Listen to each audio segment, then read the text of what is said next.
제가 강의 다닌다고, 아프리카 다닌다고 비행기를 1년에 얼마나 몇 시간을 타나 봤더니 한 110시간에서 120시간 정도 타더라고요. 그러니까 6일은 하늘에 떠 있는 거예요. 큰 비행기도 타지만 조그만 비행기 탈 때도 많거든요. 지방 도시 갈 때는. 그러면은 난기류에 걸릴 때가 많아요. 이번에도 잠비아에서 나오는데 난기류에 걸려갖고 그 옆에 이제 와인을 하나 받아놨는데 켜갖고 하늘로 와인을 튀는 거예요. 그럴 때 사람들이 비명을 지르고 막 성호를 긋고 난리가 나요. 느닷없이 그때부터 성호를 긋기 시작해. 난리가 나. 근데 저도 처음에는 그렇게 난기류가 걸릴 때 무섭기도 하고 두려운 마음도 들었어요. 근데 요즘은 어떤 생각이 드느냐면은 언제부터 무서워하기 시작하면 되냐면 떨어지기 시작하면서부터 무서워하면 돼. 그전에는 안 떨어질 거거든. 그러니까 말을 타는 즐기는 마음으로 타요. 그럼 만약에 이제 비행기가 떨어질 때 되면은 제가 이제 일어나갖고 사람들한테 얘기하면 돼요. 아무래도 우리 죽을 것 같다. 그러니까 이제 내가 천주교 신부니까 마지막 강복 줄 테니까 받고 가라. 우리 인간은 죽기 전까지는 절대 안 죽어요. 왜 죽는 게 싫으냐면은 사랑하는 사람과 이별 때문에 그래요. 더 이상 죽으면 사랑하는 남편, 자식, 부모, 아내 못 보잖아요. 근데 난 그것도 참 안타까워. 왜 안타까우냐면 살아있을 때는 개, 닭 쳐다보다가 꼭 죽고 나면은 그 앞에 영정사진 앞에서 통곡을 하고 우는 거예요. 왜 벌써 죽느냐고. 조금만 더 살았으면은 내가 잘해줬을 텐데. 살아있을 때는 사랑하지 않다가 꼭 죽고 나면 애절하거든요. 제가 본당 신부할 때 70 먹은 할머니가 있었어요. 중풍에 걸렸는데 평택에 있을 때 봉송체를 갔는데 할머니가 항상 하는 소리가 신부님 한 달에 한 번 나 찾아오는 건 신부님밖에 없다는 거예요. 너무너무 고맙다는 거예요. 아들이 하나 있는데 10년째 한 번도 안 찾아왔다는 거예요. 네 할머니가 돌아가셨어요. 그래갖고 내가 초상집에 갔는데 그 영정사진 앞에서 통곡을 하고 동네가 떠나가라 우는 자식이 하나 있더라고. 10년 동안 안 찾아온 자식이에요. 근데 이렇게 말하면서 울더라고요. 왜 어머니 벌써 죽느냐고. 조금만 더 살았으면 내가 효도했을 텐데 돈 벌어다가. 근데 저는 그 자식을 보고 이런 생각이 들었어요. 너는 엄마가 80까지 살아도 똑같이 말할 자식이야. 80이 돼도 왜 벌써 죽느냐고. 조금만 더 살았으면 내가 효도했을 텐데 라고 말할 자식이라는 생각이 들더라고요. 혹시 여러분들 자식들 중에 내 자식이 요즘 돈 버느냐고 바빠갖고 어버이날도 안 찾아오고 뭐 생일날도 안 찾아오고 어머니 내가 나중에 돈 벌면 꼭 효도할게요 라고 말하는 자식이 있다면 그 자식이 나중에 돈 벌어서 효도할 거라고 기대하고 있다면은 어린 밤 푸너치도 없는 기대를 하고 있는 거예요. 지금 효도하지 않는 자식은 나중에도 효도하지 않아요. 저는 우리 집에 천사 같은 누나가 있어요. 올해 환갑이에요. 천사 같은 누나죠. 제가 평생 한 번도 싸운 적이 없어요. 우리 첫째 형, 둘째 형도 다 마찬가지. 누나가 제일인데 누나가 올해 환갑이에요. 환갑. 근데 내가 신학교 들어갔을 때 어머니 아버지는 성당에 안 다니셨어요. 그리고 내가 방학 때 여름 방학 때 이렇게 가방을 메고 이제 기숙사 이제 끝나고 여름 방학에 집에 오면은 어머니가 딱 문 열고 들어가면은 너 같은 자식 둔 적 없다고 나가라고 어딜 집에 들어오느냐고 집에서 쫓아내셨어요. 그러면 내가 뭐 나이가 어려? 그걸 못 나가? 들고 나가는 거예요. 나가서 어디로 가느냐? 누나네 집으로 가는 거예요. 누나는 그때 3살, 5살짜리 조카가 있었거든요. 근데 나를 정말로 100년 손님 맞이하듯이 맞이해줬어요. 그리고 용돈도 참 많이 줬어요. 난 집에서 쫓겨나고도 저녁에 친구들, 신학생들하고 술 먹고도 버스를 타고 다닌 적이 없어요. 택시 타고 집에 들어갔지. 누나네 집에. 그렇게 천사 같은 누나 그리고 세월이 지나서 30년의 세월이 훌쩍 지난 거예요. 누나는 이제 환갑이 됐고 난 이제 50이 이제 된 거죠. 근데 이 천사 같은 누나한테 말만 천사 같은 누나라고 그랬지 잘해준 적이 없어 내가 보니까. 그래서 이번 3월 달에 우리 천사 같은 누나한테 통장에 1,000만 원을 내가 넣어줬어요. 1,000만 원을. 많은 분들이 이렇게 박수를 치는데 그런데 가만히 생각해 보니까 우리 천사 같은 누나는 내 영명 축일 때 예물로 50만 원, 100만 원씩 25년을 갖고 왔어요. 그러니까 나는 아직 반도 못 갚은 거야. 반도 못 갚은 거예요. 되게 여러분들 중에 남편들 중에 술 좋아하는 남편들이 있을 거예요. 그렇죠? 그러다가 죽었어. 그러면은 거기서 이렇게 통곡을 하고 우는 자매들 많이 봤어요. 이렇게 죽을 줄 알았으면 그 좋아하는 술이라도 한번 마음껏 먹게 할 걸. 이렇게 통곡하는 아줌마들이 있어요. 여러분들 그러시지 마세요. 죽고 나서 후회하지 마세요. 그러니까 홍어 삭힌 거 전화하면 택배로 다 보내줘요. 돼지고기 목 삼겹살 사갖고 묵은지 이렇게 해갖고 여보 오늘 저녁에 집에 들어와. 바깥에서 먹지 말고. 그래갖고 소주 한 5병 사갖고 드립다 먹이세요. 이브닝 드레스 입고 허벅지 파진 거 여러분들 한번 여기다 꽃도 하나 딱 꽂고 그래갖고 그냥 드립다 먹여. 그리고 그 남편이 죽잖아요. 죽으면은 이렇게 말할 수 있어요. 그래도 내가 막판에 그 좋아하는 술 한번 5병 한번 먹였지. 덜 억울하다는 거예요. 사랑도 나중에 하지 말고 하려면 언제 해요? 지금 하세요. 지금. 세상에서 가장 허망한 약속이 나중에예요. 나중에. 그래서 여기 있는 분들 주위에 나한테 정말 잘한 사람들이 있을 거야. 내 인생에 소중한 분들이 있을 거야. 그런 분들이 있다면은 여러분들 어떻게 해야 되냐면 정말 고맙다면 이스라엘 성지순례 티켓을 하나 끊어주든지 아니면은 이미자 콘서트를 하나 끊어주든지 표현하라는 거예요. 우리가 돈을 참 멋없게 쓰는 사람들이 많아. 이번에 수원의 한 본당에서 한 사람이 300억을 해먹었어요. 이자를 5천만 원 1억을 맡기면 이자를 15% 준다고. 15% 준다고. 그래서 이 사람들이 한 성당에서 맡긴 거야. 이 사람 전래 분과장이라는데 맡긴 거예요. 근데 여러분들 요즘 시대에 15% 이자 주는 데가 어디 있어요? 지금 저 국가 한국은행 공식적인 이자가 1.25%인데 그럼 2% 넘게 준다는 건 다 사기라고 생각하면 돼요. 다 사기라고 생각하면 돼. 그럼 이 사람들은 5천만 원 1억을 써보지도 못하고 날린 거예요. 1억 은행에다 맡기면 8만 원인데 15%면 거의 한 150만 원 한 달에 들어오는 거거든요. 그러니까 이 어려운 시절에 15% 이제 주겠다고 사기친 이 전래분과장이 나빠요? 아니면 15% 받아 먹겠다고 맡긴 이 사람들이 나빠요? 누가 나빠? 둘 다 나빠. 둘 다. 그런데 정말로 땅을 치고 통곡할 사람들은 5천만 원 1억 맡긴 사람들이에요. 이 사람들은 써보지도 못하고 날리는 거. 5천만 원이면 이스라엘 성지순례 10번 갔다 올 수 있는 거예요. 이스라엘 성지순례 10번 갔다 오시면은 여러분들은 예수님하고 트고 지낼 수 있어요. 트고 지낼 수 있어. 내가 이스라엘 성지순례 지금 5번 갔다 왔는데 거의 예수님하고 틀라고 그래 지금. 저 틀라고 그래요. 예. 그러면 5천만 원 갖고 이렇게 행복하게 살다가 죽으면 되지. 그걸 아까워갖고 그냥 또 돈 더 해보겠다고.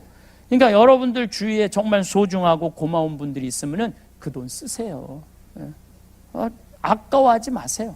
그 쓸 때 내 인생이 빛이 나는 거야. 안 쓸 때는요, 인생이 빛이 날 수가 없어요. 그래도 죽는 게 싫어. 왜 죽는 게 싫으냐면 이 모양 이 꼴로 살다가는 죽어서 지옥에 갈까봐. 그런데 내가 아까 교보문고에 가서도 그 책을 몇 권 죽음에 관련된 책을 좀 사서 보는데 거기도 그런 얘기가 나오더라고요. 94년에서부터 97년 사이에 죽었다 살아난 사람이 미국에 1,500만 명이라니까요. 죽었다 살아난 사람들이. 예수님이 올 때가 돼서 그런 게 아니라 심폐소생술이 발달하면서부터 죽었다 살아난 사람들이 많은 거예요. 심폐소생술이 발달하면서부터 죽었다 살아난 사람들이 많은 거예요. 작년에 우리나라도 죽었다 살아난 사람이 몇 명이냐면 680명이에요. 680명. 심장마비로 물에 빠져서 죽었다 살아난 사람들이 680명이에요. 근데 이 죽었다 살아난 사람들이 얘기하는 거예요. 내가 죽었더니 하늘나라를 가더라. 그래서 요즘 애프터 라이프, 죽음 이후의 세계, 엄청나게 책들이 많이 나와요. 미국에는 어마어마하게 나와요. 드라마도 많고 영화도 어마어마하게 나와. 왜냐면 워낙 죽었다 살아난 사람들이 많으니까. 그래갖고 심장 전문의들이 2,000명을 찾아갖고 물어봤어요. 죽었다 살아났더니 어떻느냐?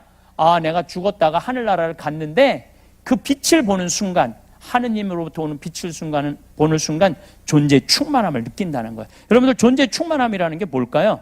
행복의 끝이 존재의 충만함이에요. 여러분들이 만약에 자식이 서울대학에 합격을 했어. 그럼 여러분들 존재 충만할 것 같아? 안 충만할 것 같아? 그건 기쁨하고는 달라요. 예. 이번에 박인비가 금메달 땄어. 박인비 할아버지가 어떨 것 같아요? 존재의 충만함을 느낄 거예요. 내 손녀가 금메달 따갖고. 그 존재의 충만함이라는 것은 일반적으로 말하는 기쁨하고는 차원이 다르다는 거예요. 근데 하느님을 보는 순간 존재의 충만함을 느낀다는 거예요. 여러분들 지금 하느님이 있을까 없을까 맨날 그 의심하고 이거 허탕 치는 거 아닌가. 근데 죽었는데 하느님을 딱 봤어. 가슴이 어떨 것 같아요? 터져 나갈 거예요. 저는 평택에서 본당 신부라는데 있지도 않아. 12월 31일이야. 꿈이야. 꿈인데 예수님이 우리 성당 하늘 아래 너무너무 아름다운 모습으로 요만한 얼굴이 아니라 온 하늘에 꽉 차 있는 예수님을 보는데 심장이 터질 것 같더라고요. 그 너무너무 환한 모습으로 나를 행복한 모습으로 바라보시는데 심장이 터질 것 같더라고요. 근데 여러분들 죽어갖고 하느님을 그래서 이 죽은 사람들이 대부분이 그 하느님을 느끼는 순간 여기가 천국이구나. 너무 존재의 충만함을 느끼고 있다는 거예요. 이 사람이 이제 죽어갖고 하늘나라 가고 환상적인 곳에 가 있는데 살아있는 사람들이 이 사람 심장마비 걸렸다고 그냥 폐소생술을 해대는 거야. 그래갖고 살려내잖아요. 살려내면은 본인이 오고 싶지 않아도 와야 된대. 그러니까 여러분들 죽으면 그냥 놔두세요. 그거 살려낸다고 막 그러지 말고 돌아와서 얘기하기 시작하는 거예요. 그래서 요즘 부쩍 죽음 이후의 세계에 대한 이야기를 어마어마하게 얘기하기 시작하는 거예요. 그런데 요즘 여러분들 무슨 세상에 이런 일이 그다음에 무슨 얘기 무슨 뭐 많잖아요. 거기에 그런 얘기가 많이 나온 이유가 그거야. 그 의사들이 가서 물어본 거예요. 심장병 환자를 살려내기가 제일 쉽대요. 2,000명한테 가서 물어보니까 90%는 천당에 간대. 10%만 깜깜한 지옥을 경험하고 온대요. 그러면 이 더운 여름에 이 서울까지 버스 타고 그냥 교통 막히는데 그래도 나 강의 듣겠다고 여기 오신 여러분들은 지옥에 가고 싶어도 못 가요. 여러분들 다 천당 가. 네. 그러니까 웬만하면 다 가. 웬만하면. 그리고 이번에 프란치스코 교황님이 자비의 해를 선포하면서 자비의 하느님이라는 책을 썼는데 거기에 확실하게 이렇게 말씀하시더라고요. 확실하게. 뭐 시간이 저 사마리아 여인 요한복음 4장 얘기, 그 여자 6번째 남자하고 산 여자예요. 6번째 남자하고 산 여자야. 근데 그 여자하고 무슨 얘기냐면 하늘나라를 얘기를 해요. 구원을 얘기하고 경배를 얘기를 해. 우리 천주교에서 한 번 이혼하는 거 봐줘요, 안 봐줘요? 안 봐줘요? 그 잘못 알고 있는 거예요. 한 번 이혼하는 거 봐줘요. 한 번 이혼하는 거. 그리고 여러분들이 세상법적으로 이혼을 하잖아요. 천주교에서는 세상법을 인정하지 않아요. 교회법적으로는 이혼을 인정하지 않아. 따로 떨어져 살아도 부부야. 근데 이 사람이 언제 걸리느냐 하면은 재혼할 때 걸리는 거예요. 그러니까 이혼하고 혼자 사는 거 아무 문제 없어. 그럼 나는 혼자 한 번쯤 이혼하는 거 나는 괜찮다고 생각해요. 이거 나는 예수님 이혼하지 말라고 그런 거는 평균 연령 그때는 38세였어요. 38세 때 예수님 만나고 이때는 한 번 하면 되지. 이때 뭐 한다고 38까지 살면서 2번씩 이혼하고 그래요. 이제 120살까지 사는 시대에 지금 살고 있는데 한 남자하고 살라는 건 이거는 내가 보기에는 이거는 천형이야. 천형이야. 그래서 예수님이 다시 오셔야 된다니까. 한 3번까진 괜찮다 이렇게. 근데 여러분들 재혼도 나는 뭐 충분히 이해를 해요. 근데 만약에 3혼째 하고 있다. 그건 좀 문제가 있죠. 3혼, 4혼이다. 그럼 막 가까이 오는 거 싫을 거예요. 5혼이다. 5번째 남자하고 아는 것도 싫을 거예요. 6혼째 하고 있는 여자 내 근처에 오는 것조차도 싫어할 거예요. 근데 예수님은 그 사람하고 구원을 얘기를 해. 혹시 여기 계신 분들 중에 6번째 남자랑 사는 분들 계세요? 없죠. 여러분들 다 구원 받는다는 거예요. 그러니까 죽는 거 무서워할 필요 하나도 없어요. 죽기 전까지는 절대 안 죽고 살아있어서 열심히 사랑하고 죽으면은 천국 가니까 무서워할 필요가 뭐가 있어요? 그리고 여러분들 오래 사는 거 좋아요? 막 한 70부터 들리지도 않고 기억도 안 나고 보이지도 않고 다리도 아프고 허리도 아프고 막 이러면서 오래 사는 거 좋아요? 그래갖고 막 75살서부터 치매 걸려갖고 15년 동안 벽에다가 칠해가면서 자식들 원수 만들면서 오래 사는 거 좋아요? 생각 잘 해야 돼요. 머릿속에서 그냥 사는 것만 중요한 게 아니에요. 내가 사는 날까지 얼마나 행복하고 멋있고 건강하게 사느냐, 이게 참 중요해요. 그러니까 여러분들 오래 살라고 그러지 말고 사는 날까지 행복하게 살라고 생각하셔야 돼. 그래갖고 뭐 먹고 싶은 거 먹고 다니고 싶은 거 다니고 또 이런 콘서트 같은 거 하는 날 그냥 와. 그냥 집에 있지 말고 그래갖고 막 돌아다닐 수 있을 때까지 돌아다니다가 한 86살쯤 주무시다가 그냥 죽어.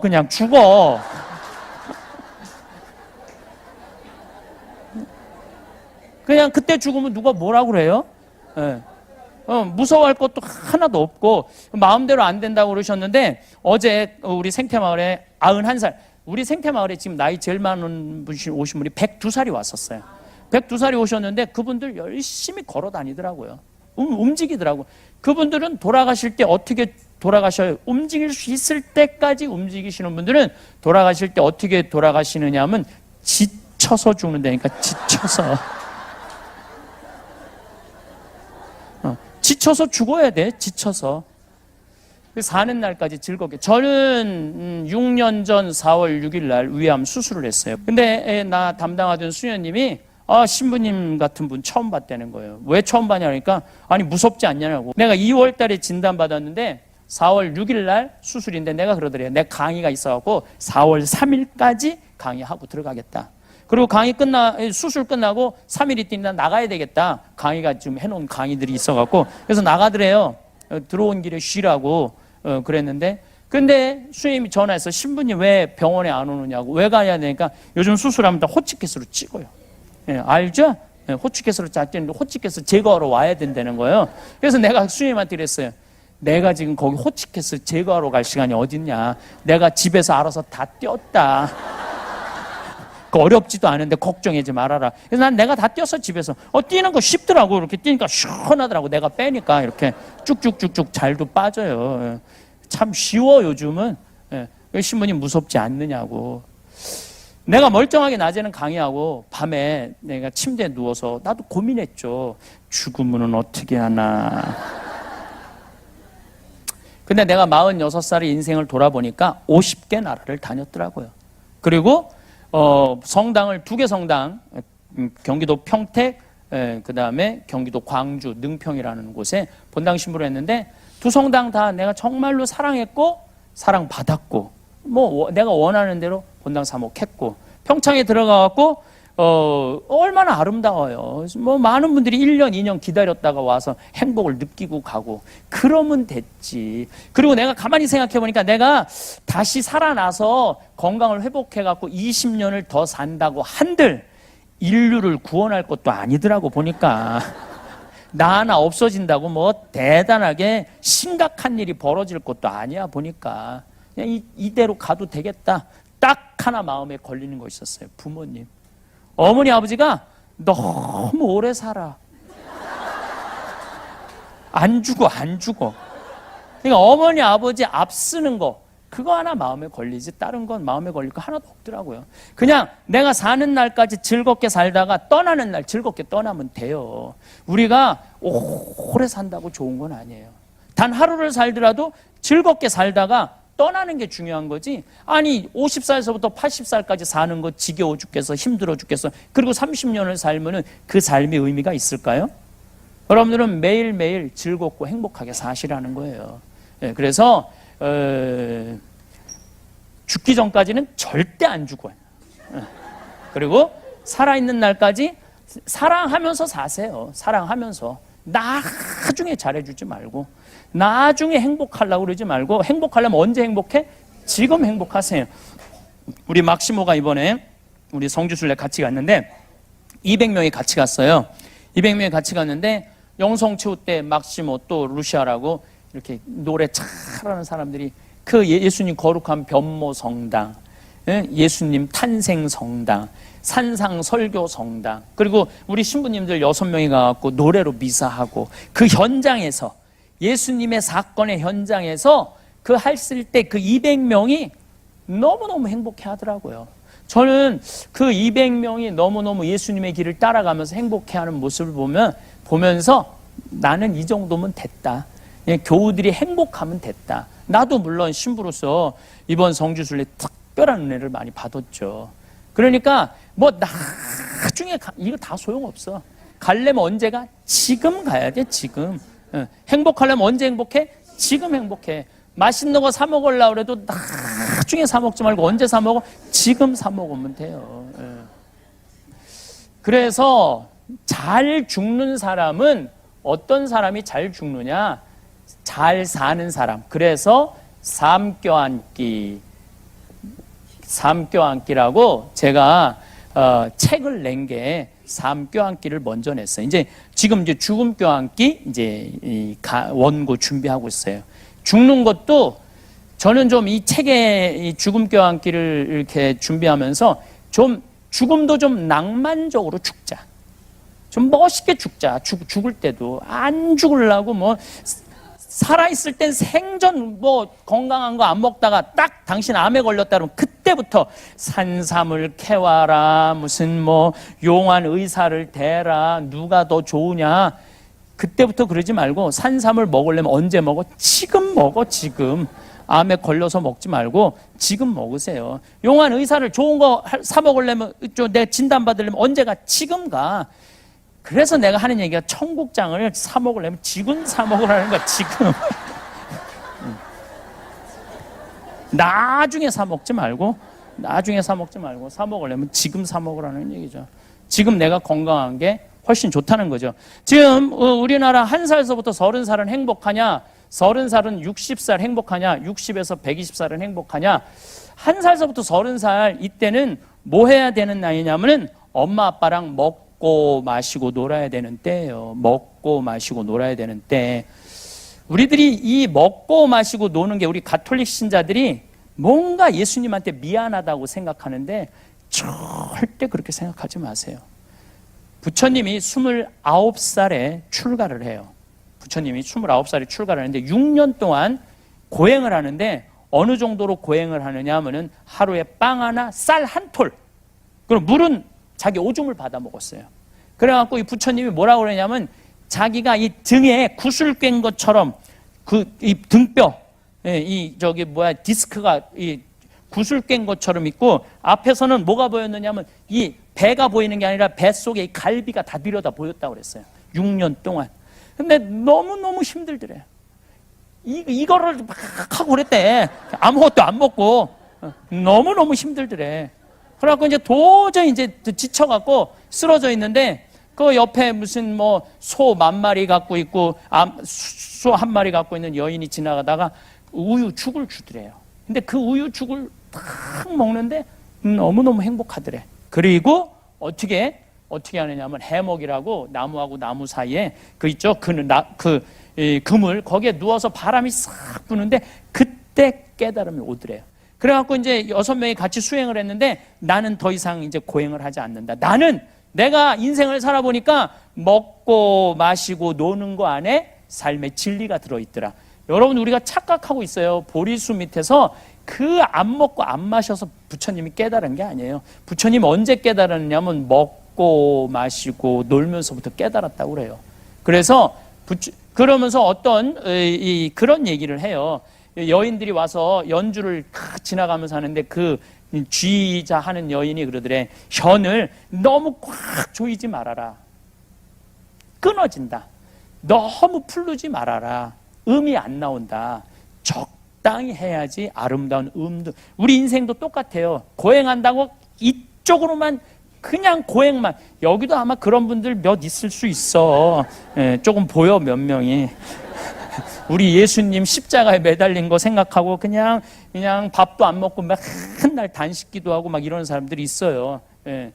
내가 좀 호강하면 이거 예수님한테 미안하다고 그러고 그런 분들은 끊어질 수 있어요. 또 너무 늘어지는 사람은 아무 음도 안 나올 수 있어. 그래서 부처님이 항상 하는 얘기가 적당히 먹고 적당히 마시고 적당히 놀아야지 인생에 풍요가 있다는 거예요. 깨달음이 있다는 거예요. 그래서 우리 지금 이 1살서부터 30살은 뭐 해야 되는 나이냐면 먹고 마시고 놀아야 되는 때예요. 누구랑? 엄마 아빠랑. 먹는데 정나는 거예요. 그리고 노는데 사랑이 피는 거예요. 근데 좀 먹고 마시고 놀으려고 그랬더니 근데 지금 먹고 마시고 놀 시간이 어딨어. 그래갖고 학원 내 초등학교 1학년 2학년 애들이 무슨 죄를 졌다고 학원 5개 6개 보내고, 그리고 막 중고등학교 때 자율학습 뭐 보충 수업 방학 때 놀지도 못하고 요즘 애들이. 그래서 며칠 전부터 SBS인가 뭐 저 YTN인가 계속 그 얘기예요. 밥상머리 교육이 중요하다. 같이 먹어야 된다. 근데 우린 같이 안 먹잖아요. 내가 영어학원 다니는데 영어학원 다닐 때 보면 애들이 어떻게 해요? 가방 초등학교 애들이 2개, 뒤에 하나, 가슴에 하나. 그 요즘은 또 패션 있는 애들은 여행용 가방을 끌고 다녀요. 여행용 가방을. 초등학교 1학년 애들이 여행용 가방 끌고 다녀요. 신기하더라고. 그러니 걔네들이 엄마 아빠랑 먹고 마시고 놀 시간이 어딨어. 가장 요즘 가슴 아픈 상담이 뭐냐면 초등학교 4학년 때 자기 자식을 캐나다, 미국, 호주 혈혈단신 유학을 보내는 거예요. 그럼 여러분들 걔네들이 유학 가면은요 제일 먼저 부닥치는 게 뭐냐면은요 인종차별이에요. 얼마나 수치스러운 차별을 겪는지 몰라요. 근데 부모들은 그걸 몰라. 그리고 언어 장벽이에요. 뭐 가면 된다고 그러지만 그 1년, 2년 동안 애들이 겪는 마음고생 얼마나 대단해요. 그리고 중학교 올라가면은 그 사회 속에, 백인 사회 속에 들어가는 게 아니야.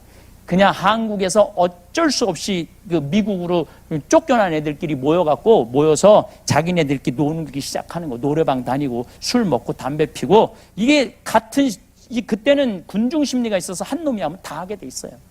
다. 그래갖고 대학교 졸업도 못하는 애들이 태반이라고 생각하면 돼요. 대학교 졸업도 못하는 애들이 태반이라. 10명 중에 9명은 실패한다고 보면 돼요. 제가 캐나다 토론토 대학에 세미나 갔을 때도 토론토 대학은 한국 사람, 캐나다 사람 상관없어.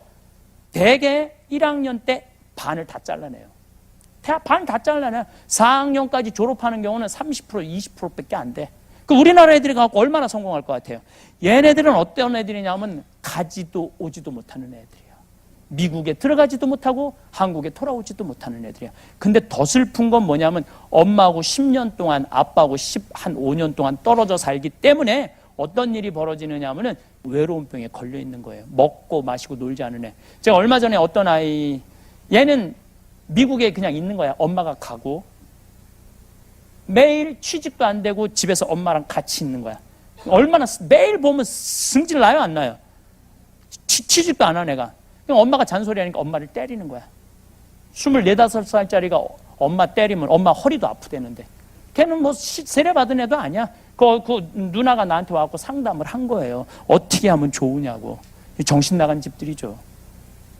그리고 얼마 전에는 어떤 우리나라에서 명문대학 집어넣는다고 그 과외 선생한테 계속 협박당하고 19억을 뺏긴 사람이 있어요. 기억나시죠?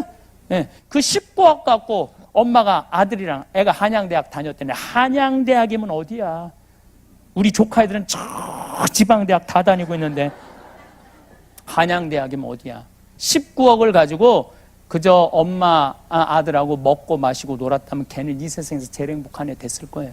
근데 우리 지금 애들은요 부모하고 먹고 마시고 놀지 않아. 그냥 대부분이 정신병에 들은 거예요.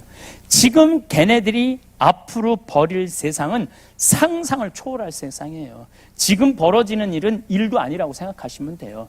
지금 부모님하고 먹고 마시고 놀지 못한 애들이 앞으로는 사회에 상상도 못할 일들이 벌어져요. 여러분들 예수님 왜 71마리 찾아 떠나는 줄 알아요?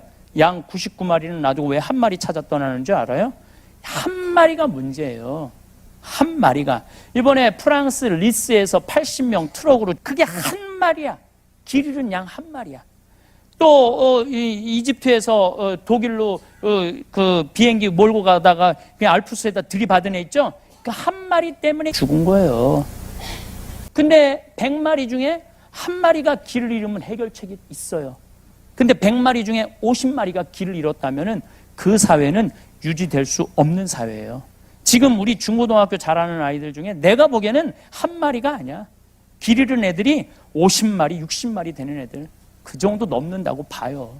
그럼 한 마리가 그 사고를 일으키는데 지금 50마리, 60마리 되는 애들 어떻게 할 거야?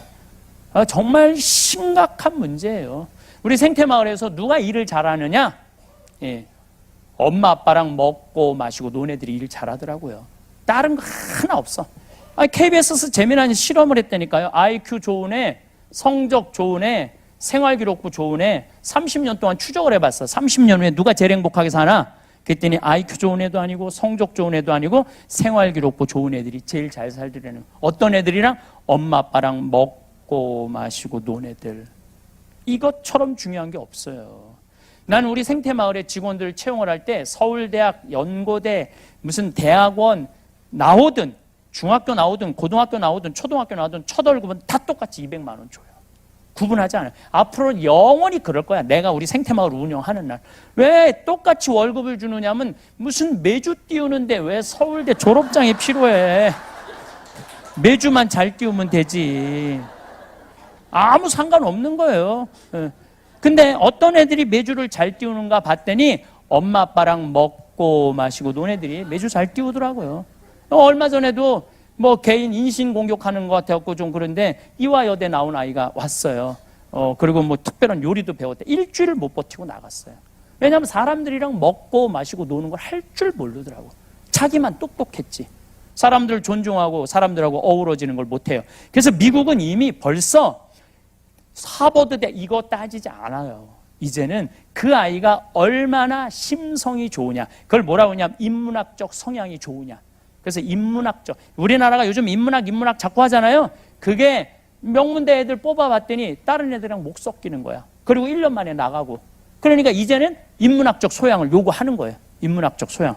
인간, 얼마나 인간미가 흘러 넘치느냐. 이걸 보는 거죠. 그러니까 엄마 아빠랑 먹고 마시고 논 애들이 되는 거예요. 그럼 30살서부터 60살은 행복하냐? 이때는 여행은 가슴이 떨릴 때 가야지 다리가 떨릴 때 가면 안 된다니까요. 근데 이때 가야 되는데 애들 공부시킨다고 유학 보낸다고 안 가요. 근데 이 엄마들 하는 말이 있어. 엄마는 안 먹고 안 마시고 안 놀아도 돼.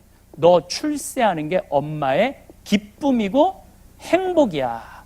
얘 출세하는 게 기쁨이고 행복이라고 얘기를 합니다. 어떤 아버지가 딸을 서울대학 졸업시켜갖고 삼성에 취직을 시켰어요. 근데 이게 잘난 척하고 서울에서 혼자 노처녀로 사는 거예요. 설날 왔어요. 딸한테 말해요. 너 왜 시집도 안 가고 혼자 노처녀로 사느냐? 내가 공부를 못 시켜놨니? 얼굴이 못생겼냐? 직장이 나쁘냐? 이랬더니 딸이 아버지를 한심한 눈으로 쳐다보면 아버지 요즘 시집 가는 게 얼마나 힘든데 나보고 시집을 가라고 그러냐고. 네가 뭐가 부족해서 시집을 못 가? 그랬더니 아버지 답답한 소리 하지 말라고. 대통령도 못 간 시집을 내가 어떻게 가느냐고. 대통령도 못 간 시집을 내가 어떻게 가느냐고. 예. 보니까 대통령도 뭐 시집도 안 가고 막 그냥 혼자 그냥 저렇게 사는 거 보니까 시집 가는 게 어렵긴 어렵죠. 예, 생각해보니까 또 밀릴 수가 있어? 그러면은 너 그렇게 잘났으면 너 대통령이라도 해보라고. 그랬더니 딸이 한다는 소리, 아버지 한심한 소리. 아버지가 대통령을 했어야지 나도 해볼 거 아니냐고. 여러분들 자식들을 대통령 만들고 싶으면 누가 먼저 대통령이 되려냐면 여러분들이 먼저 대통령이 돼야 돼요. 자식을 출세시키고 싶으면 누가 먼저 출세해야 돼? 여러분들이 먼저 출세해야 돼. 자식을 철들게 하고 싶으면 누가 먼저 철이 들어야 돼?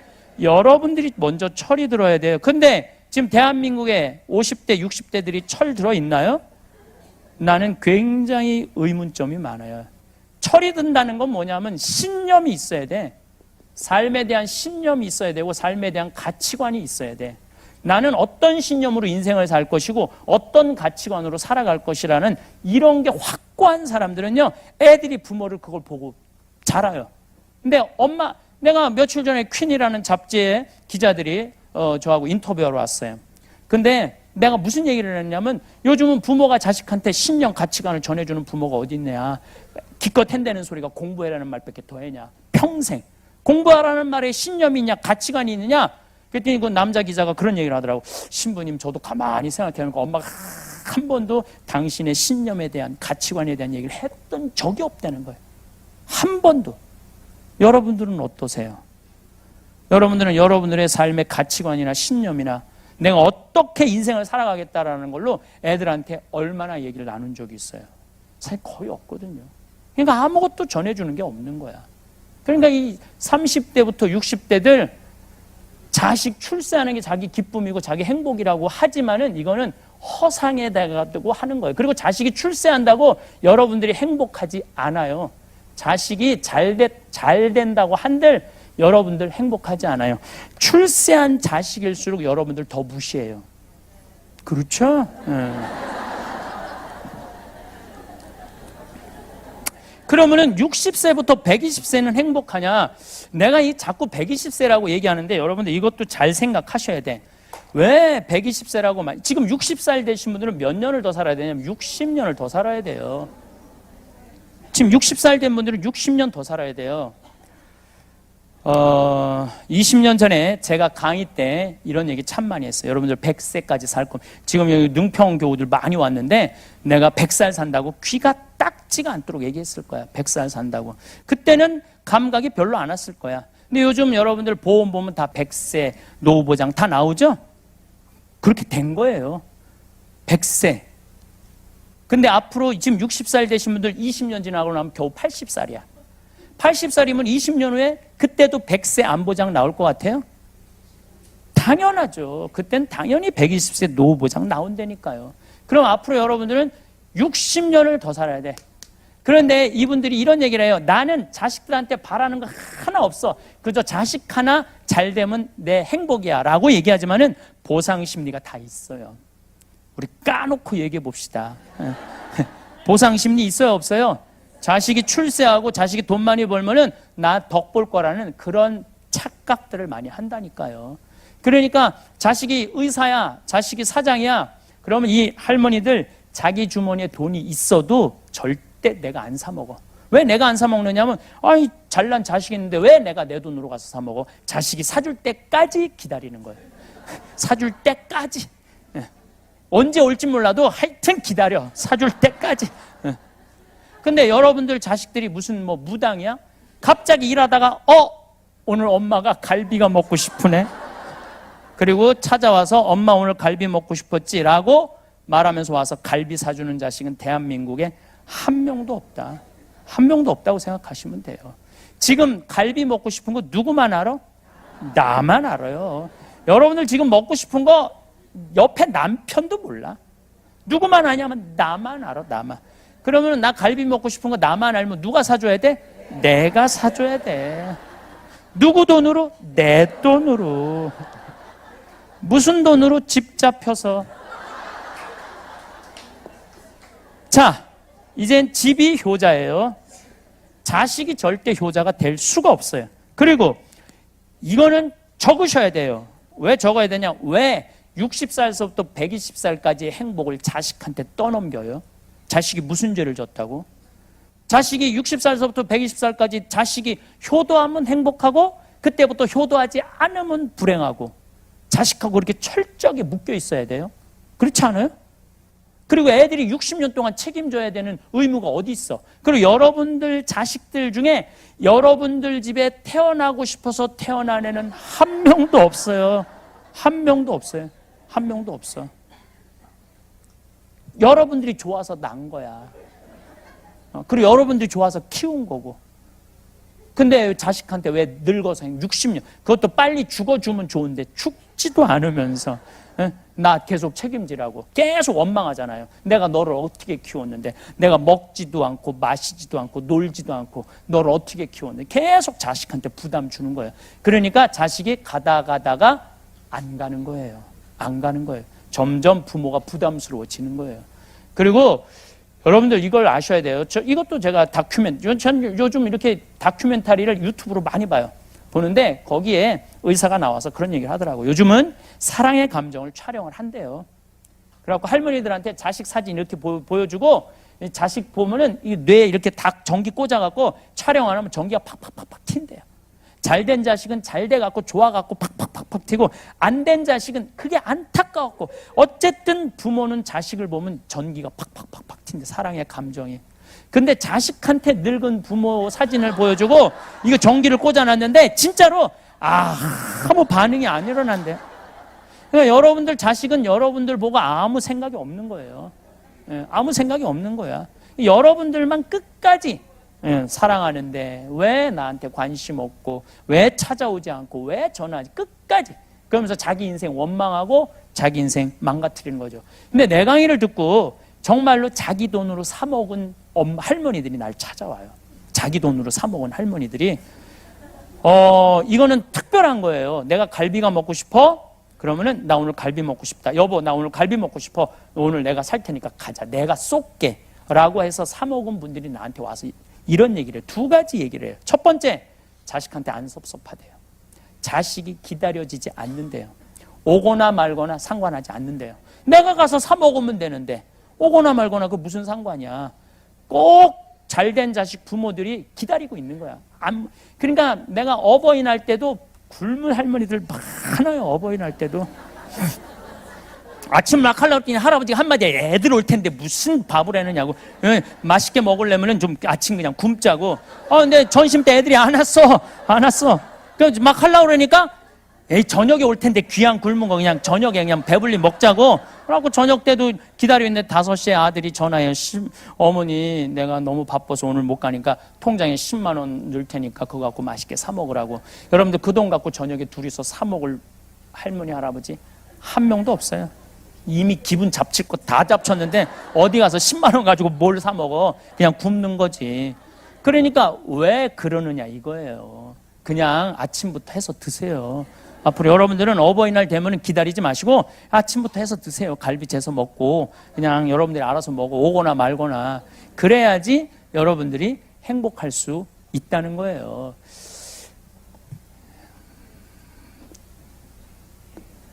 (60살서부터) (120살까지) 내 인생의 주인공은 나라는 거예요. 그리고 이분들이 이런 얘기를 해요. 어떤 얘기를 하느냐 하면은 내가 내 돈으로 사 먹어 보니까 남은 인생을 나 스스로 책임질 수 있겠다라는 생각이 들더래요. 그리고 내가 최근에 날 찾아온 분 중에 아주 기가 막힌 분이 날 한 분 찾아왔어요. 강남 여의도에 빌딩이 3채가 있대요. 아들은 하나는 의사, 하나는 교수, 하나는 사장이래요. 근데 이분이 40에 혼자 됐대. 이번엔 여의도 순복음교회 다닌대요. 난 우리 천주교만 예수님 십자가 생각하고 희생하라고 그랬는 줄 알았더니 순복음교회도 예수님 생각하고 희생하고 살라고 가르치네요. 근데 자기는 그렇게 평생을 살면서 네가 먹고 싶으면 네 돈으로 가서 사 먹으란 설교를 교회에 나가도 들어봤던 적이 없대요.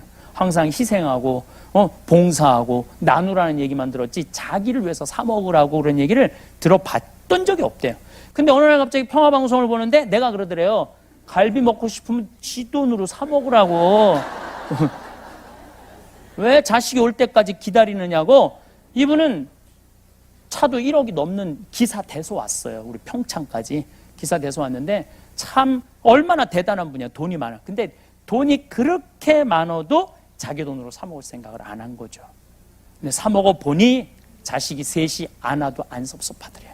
그래서 2년 전부터 자기 혼자 너무너무 즐겁게 산대요. 오거나 말거나. 그전에는 그냥 아무것도 안 하고 섭섭하다 그런기만 한 거야. 자식이 안 왔다고. 그러니까 60살 이후부터는 자식이 여러분들 행복을 책임지는 게 아니에요. 60살 넘어서부터 누가 내 행복을 쳐? 내가 내 행복을 알아서 책임지는 거야. 여러분은 가족을 위해, 자식을 위해, 생계를 위해 하루하루 해야 할 일들을 해내며 살아왔습니다. 그 과정에서 자연스럽게 내 마음보다는 다른 사람의 필요를 먼저 헤아렸고 내 감정보다는 상황의 요구를 우선했습니다.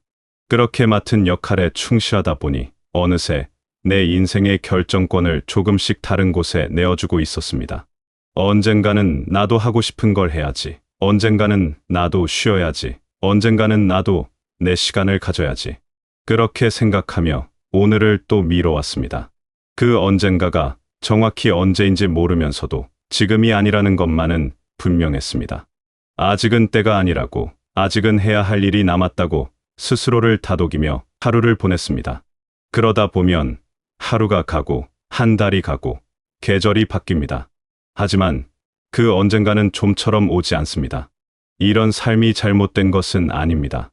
누군가는 해야 할 일들이었고 여러분은 그 일들을 해냈습니다. 하지만 그 과정에서 조용히 사라진 것이 있습니다. 바로 내 인생의 주인 자리였습니다. 주인공이 아니라 조연으로, 때로는 배경으로 살아온 시간들. 그 시간이 쌓이고 쌓여서 이제는 주인공 자리로 돌아가는 길조차 낯설게 느껴집니다. 내가 원하는 것이 무엇인지 묻는 일조차 어색해졌습니다. 많은 분들이 스스로를 탓합니다. 왜 진작 내 인생을 챙기지 못했을까? 왜 그때 용기를 내지 못했을까? 왜 나는 이렇게 살았을까? 하지만 이것은 개인의 문제가 아닙니다. 우리가 살아온 시대는 개인보다 가족을, 나보다 우리를 강조했습니다. 책임을 다하는 것이 미덕이었고 참고 견디는 것이 성실함의 증거였습니다. 자기 자신을 챙기는 것은 어딘가 이기적으로 보였고 내 감정을 먼저 생각하는 것은 철없는 일처럼 여겨졌습니다. 그런 환경 속에서 여러분은 최선을 다했을 뿐입니다. 문제는 능력이 부족해서가 아니었습니다. 의지가 약해서도 아니었습니다. 단지 결정권을 조금씩 내려놓으며 살아왔을 뿐입니다. 처음에는 의식적으로, 나중에는 습관적으로 그렇게 주인 자리를 비워둔 채 살아온 것입니다. 누군가의 의견이 내 의견보다 중요했고 누군가의 편안함이 내 편안함보다 우선이었습니다. 그것이 당연하다고 생각했습니다. 그런데 여기서 중요한 이야기를 해야겠습니다. 이 인생의 주인공이 된다는 것은 거창한 변신을 의미하지 않습니다. 갑자기 모든 것을 바꾸거나 새로운 사람이 되어야 하는 것도 아닙니다. 주인공이란 단지 내 감정과 선택을 존중하는 사람입니다. 내 마음을 먼저 살피고 내 몸의 신호를 듣고 내 하루를 내가 결정하는 사람입니다. 그 이상도 그 이하도 아닙니다. 구체적으로 말하면 이런 것입니다. 가고 싶지 않은 자리에 억지로 가지 않는 것, 피곤할 때 미안해하지 않고 쉬는 것, 체면보다 내 건강을 먼저 챙기는 것, 남들의 시선보다 내 마음의 평안을 우선하는 것, 이런 작은 결정들이 모여서 주인공의 삶을 만듭니다. 화려한 성취나 대단한 성공이 아니라 일상의 작은 선택들입니다. 예를 들어볼까요? 집에서 쉬고 싶은 날이 있습니다. 몸이 피곤하고 마음도 지쳐 있습니다. 하지만 모임이 있어서 혹은 누군가의 부탁이 있어서 나가야 할 것 같습니다. 이럴 때 주인공은 내 상태를 먼저 확인합니다. 지금 내게 정말 필요한 것이 무엇인지 묻습니다. 그리고 쉼이 필요하다면 정중하게 거절합니다. 미안해하지 않습니다. 내 몸과 마음을 돌보는 것이 이기적인 행동이 아니라는 걸 알기 때문입니다. 오히려 그것이 나를, 그리고 결국에는 주변 사람들을 위한 일이라는 것을 압니다. 또 다른 예시입니다.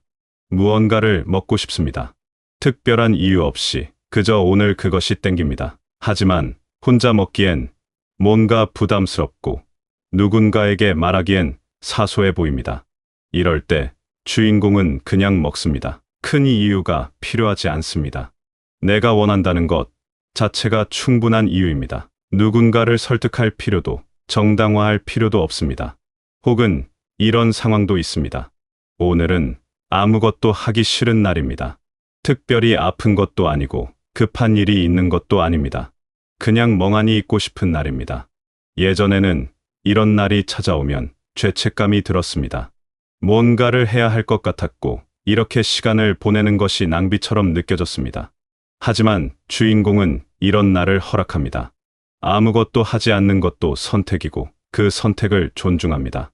이런 작은 선택들이 처음에는 낯설게 느껴질 수 있습니다. 이기적이라는 생각이 들 수도 있습니다. 하지만 이것은 이기심이 아닙니다. 이것은 나를 존중하는 행위입니다. 내 삶에 내가 존재한다는 것을 확인하는 방식입니다. 나라는 사람에게도 의견이 있고 감정이 있고 필요가 있다는 것을 인정하는 과정입니다. 지금 이 시점이야말로 주인공이 되기에 가장 좋은 때입니다. 이상하게 들릴 수 있지만 사실입니다. 여러분은 이미 충분히 해봤습니다. 충분히 견뎌봤습니다. 그래서 이제는 무엇이 나를 소모시키는지 정확히 압니다. 어떤 관계가 나를 지치게 하는지, 어떤 상황이 나를 불편하게 하는지, 어떤 선택이 나를 행복하게 하는지 알고 있습니다. 이것은 경험을 통해서만 얻을 수 있는 암입니다. 이전에는 이것을 몰랐습니다. 경험이 없었기 때문입니다. 하지만 지금은 다릅니다. 수많은 경험이 쌓여서 이제는 내 인생의 우선순위가 무엇인지 분명히 보입니다. 무엇을 지켜야 하고 무엇을 내려놓아야 하는지 알 수 있는 통찰이 생겼습니다. 어떤 사람과 함께 있을 때 편안한지, 어떤 환경에서 마음이 안정되는지, 무엇이 나를 진짜 기쁘게 하는지 압니다. 바로 이 통찰이 힘입니다. 다시 시작하는 것이 아니라 지금까지의 경험을 바탕으로 더 나은 선택을 할 수 있는 힘입니다. 시행착오를 줄일 수 있고 불필요한 에너지, 소모를 막을 수 있습니다. 무엇보다 내게 정말 중요한 것에 집중할 수 있습니다. 더 이상 모든 것을 다 해야 한다는 압박에서 벗어나 진짜 의미 있는 것들을 선택할 수 있습니다. 주인공으로 산다는 것이 인생을 완전히 다시 쓰는 것은 아닙니다. 지금까지의 삶을 부정하는 것도 아닙니다. 여러분이 살아온 삶은 그 자체로 의미가 있습니다. 그 삶을 바탕으로 이제는 조금 다른 방식으로 살아가는 것입니다. 과거를 지우는 것이 아니라 과거 위에 새로운 층을 더하는 것입니다. 모든 것을 바꿀 필요가 없습니다. 성격을 고치거나 습관을 완전히 뒤집을 필요도 없습니다. 단 하나만 바꾸면 됩니다. 앞으로의 결정에 나를 포함시키는 것입니다. 무언가를 선택할 때 내 마음은 어떤지 확인하는 것입니다. 작은 일이든 큰 일이든 결정하기 전에 잠깐 멈춰서 나에게 묻는 것입니다. 나는 이것을 원하는가? 나는 이것이 편한가? 나는 이것으로 행복한가? 이 선택이 나를 지치게 하지는 않는가? 이 결정이 내 마음을 무겁게 하지는 않는가? 이 질문들이 자연스러워지는 순간 여러분은 이미 주인공으로 살고 있는 것입니다. 거창한 선언이나 극적인 변화 없이도 조용히 주인 자리로 돌아온 것입니다. 그것은 어느 순간 갑자기 찾아오는 것이 아니라 작은 실천들이 쌓여서 만들어지는 변화입니다. 물론 쉽지 않을 수 있습니다. 오래된 습관은 잘 바뀌지 않고 주변의 기대는 여전히 작용합니다. 가끔은 옛날 방식으로 되돌아가기도 합니다. 하지만 그것이 불가능하다는 의미는 아닙니다. 단지 연습이 필요하다는 뜻입니다. 하루에 한 번 아주 작은 선택에서부터 시작하면 됩니다. 완벽할 필요는 없습니다. 조금씩 천천히 나아가면 됩니다. 오늘 저녁 메뉴를 내가 원하는 것으로 정하기, 피곤할 때 전화를 받지 않기, 하기 싫은 일에 정중히 거절하기, 보고 싶은 프로그램을 마음 편히 보기, 산책하고 싶을 때 나가기. 이런 작은 실천들이 쌓이면서 점점 더 큰 결정에서도 나를 우선할 수 있게 됩니다. 근육을 키우듯이 나를 존중하는 능력도 연습을 통해 강해집니다. 중요한 것은 완벽함이 아닙니다. 때로는 실수할 수도 있고 다시 옛날 방식으로 돌아갈 수도 있습니다. 어떤 날은 잘 되고 어떤 날은 잘 안 될 수도 있습니다. 그래도 괜찮습니다. 주인공이 되는 것은 완벽해지는 것이 아니라 나를 존중하는 연습을 계속하는 것이기 때문입니다. 넘어져도 다시 일어서면 됩니다. 잊어버려도 다시 기억하면 됩니다. 여러분은 지금껏 충분히 잘 살아왔습니다. 맡은 역할을 성실히 해냈고 책임을 다했습니다. 그 시간들이 헛되지 않았습니다. 하지만 이제는 조금 다른 방식으로 살아도 됩니다. 조연의 자리에서 벗어나 내 인생의 중심에 서도 됩니다. 그것이 잘못된 일이 아닙니다. 오히려 당연한 권리입니다. 여러분은 누군가의 부모이고 누군가의 배우자이고 누군가의 가족입니다. 그러면서 동시에 내 인생의 주인공입니다. 이 두 가지는 모순되지 않습니다. 오히려 주인공으로 살 때 더 건강하게 다른 역할들도 해낼 수 있습니다. 내가 행복해야 다른 사람도 행복하게 할 수 있습니다. 나를 돌보는 사람이 다른 사람도 제대로 돌볼 수 있습니다. 내 행복을 챙기는 사람이 주변 사람들에게도 긍정적인 에너지를 줄 수 있습니다. 반대로 자신을 계속 뒤로 미루면 결국 모든 관계에서 지쳐버립니다. 그리고 그 지침은 주변 사람들에게도 전달됩니다. 억지로 웃는 얼굴보다 진심으로 편안한 표정이 더 좋은 영향을 줍니다. 그러니 이제는 허락하십시오. 내가 내 인생의 주인공이 되는 것을. 작은 선택에서부터 내 마음을 먼저 확인하는 것을, 미안해하지 않고 쉬는 것을, 체면보다 내 건강을 우선하는 것을, 남의 눈치보다 내 마음의 평화를 소중히 여기는 것을. 이것은 새로운 시작이 아닙니다. 원래 있어야 할 자리로 돌아가는 것입니다. 여러분이 태어날 때부터 가지고 있던 권리를 다시 찾는 것입니다.